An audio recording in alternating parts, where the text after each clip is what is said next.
What's going on, diecast collectors? This is OBB, the diecast news guy, returning once more to bring you all a very special NASCAR Authentics Winner's Circle diecast review on the man himself from Texas, Chris Buescher, in his 2023, not 2024, Castrol Edge Ford Mustang for RFK Racing. And if you guys can see that this is, well, a Winner's Circle diecast, so it is a race-winning car from Michigan International Speedway. So if any of you guys are really excited about this diecast review, I probably recommend you guys liking this video and subscribing, because, man, we're in for one hell of a diecast review as we're going to take a look at this exclusive diecast that you can only get in this line, which, by the way, I probably have said it before, but you can find these at Walmart now, so be on the lookout for that very soon. But anyways, let's go and start with the diecast review and the official unboxing of the Chris Buescher 2023 Michigan win.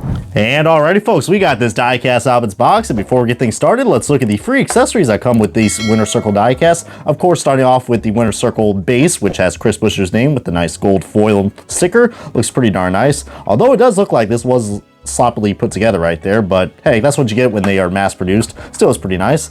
But now we gotta look at the trading card, which should match up with the 124s. And if you guys want a nice little detail reviewed on the 124s, as I always like to shout out other fellow diecast reviewers on here and current, Bushwhacker Reviews and Race Craze 95 will have you guys covered. But yeah, I guess you could say this car is going to be quite the keeper, or quite the good fire keeper, but I don't know, that was a pretty bad pun. But yeah, the Michigan race winning diecast for Chris Buescher, and you guys can see, and the updated Michigan logo, which, you know, I'm not really a big fan of some of these new logos that they got for these tracks, but it is what it is. But anyways, we're going to go and put that off to the side, and now we're going to get on to the good part of this diecast review. So, and here it is, man. This is such a cool looking diecast, and once again, just like the Daniel Suarez car and the Cole Custer car, and I guess you can even say the Ross Chastain car, foil numbers, man. I'm telling you what, if you guys wanted foil diecast, this is the time to get it. And I know a lot of people are going to be like, well, I don't have a Target or a Meyer. Just like I said in the introduction, you guys can probably not find this wave. I think only wave 3 and wave 2 are available at Walmart.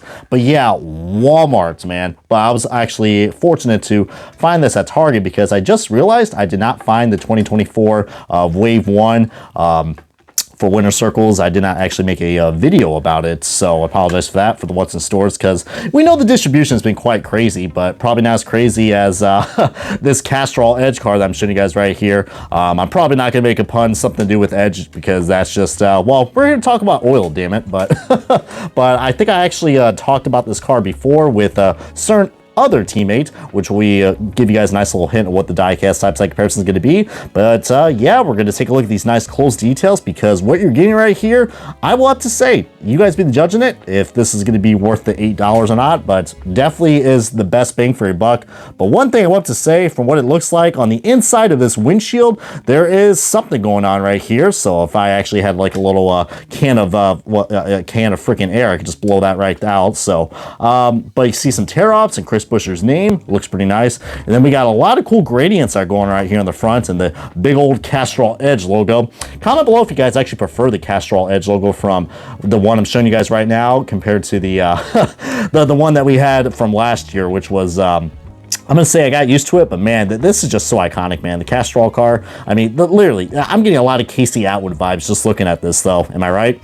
But looking at these nice close details, as we're going to try our best to not over-sharpen the view, but heck, I guess that's what we get when we try to get good lighting, right? But lighting is key. But you see the nice little grill marks that we got right here? Well, it is grill, Brian, so. But we got some nice little green valences right there. And, of course, we do got these little eyelash sponsors, as Bushwhacker Reviews likes to call them. It's kind of funny that, you know, they implemented this and then they went on with the, of course, what I'm showing you right now is a pretty dated car, because they don't run this configuration of the Ford Mustangs anymore.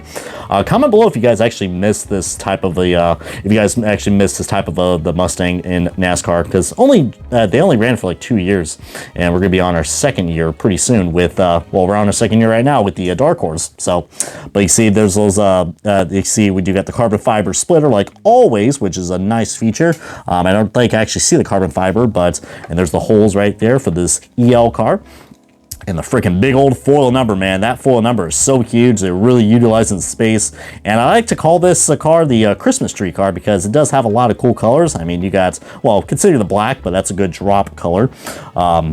Or dropout color, but you see the colored splitter right there, and oh yeah, there's a carbon fiber detail. Yeah, just so many cool little details, man. And the nice little gunmetal rims to top it all off. And yeah, this scheme is going to look quite familiar for a lot of people, including all you Chris Buescher fans out there.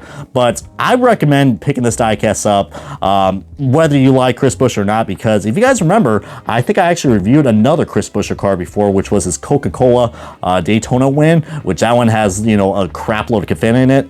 And then there was also the Richmond win that came out in the Fastenal scheme. This is the car that he won back-to-back races in, guys. I mean, heck, he had Richmond and then he got Michigan. What an interesting year that was for Chris Buescher in 2023, man. I thought, like, if you guys saw my playoff predictions from 2023, you saw how wrong I was, but I was predicting Chris Buescher to probably get into the Final 8 or Final 4. And, I mean, what he did at this Kansas race was impressive. I mean, I think it said back on the trading card, he led like 50-something laps or so, but holding off Martin Truex Jr., even though that does hurt to say. But you see, there's the iconic, the 3 pillars that we got for RFK, which represents the 3 owners.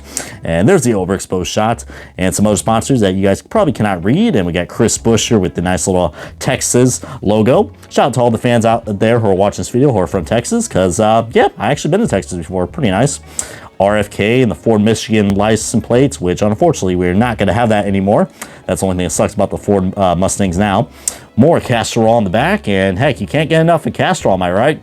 But yeah, there might be a lot going on with this scheme, and I don't know what this part is right here. I mean, I'm not really sure what that has to do. I mean, I think that's, I don't know. It's the exhaust ports and the arrow where the jack is. Just a very detailed car, man. I mean, I don't think... There's a reason why I don't really criticize that much on the Winter Circle diecast, because there are artists out there from Lionel, which... I mean, if there's any people out there who I will not criticize, is the artists who create these diecasts, because this is an exclusive car. You can get this in the 124, but they never even made this in the 164. Well, they did, but unfortunately didn't reach the minimum order of quantity, which is 2,500, which seems like a lot, but that's how it is. 500 for the 124 ARCs.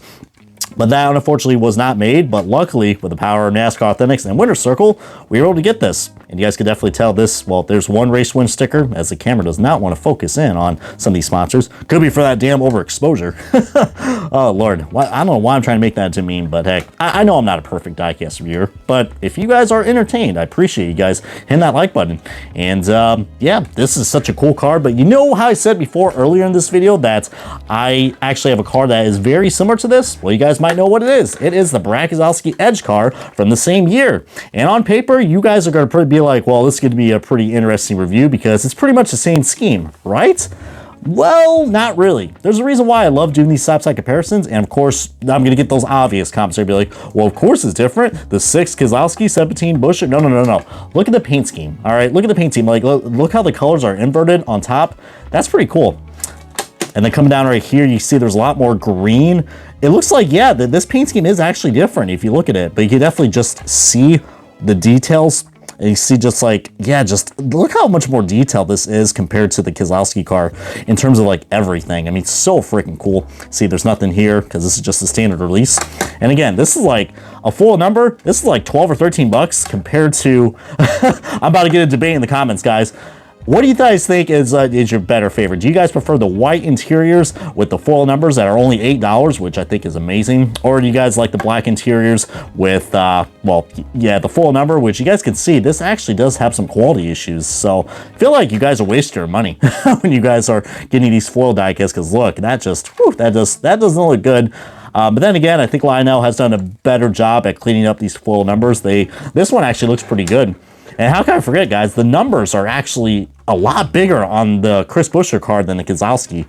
But back to what I said earlier about the paint scheme being different, it is quite different to say at the least, man. There's a lot more green. It might look like a cluttered scheme, but man, it works so well. I mean, I think the only thing I want to say that's kind of cluttered is I think when we get onto the other side, I'll probably show you because maybe it could be a quality issue. But yeah, just there's more. That is a cool feature. I thought that these were the same schemes, but no, they aren't. But you see right here, I don't know if it's just the logo or the oversizedness of the 17. It does overlap right here on one of the pillars. Compare it to this side, so I don't know, maybe that's just the shape of the 17. But for anybody who has OCD, including myself, that is going to bug you. And, well, I mean, they can't push it up any further. Otherwise, the NASCAR Cup Series logo and the little gemstone, or I'm sorry, the 75th anniversary logo would not be there.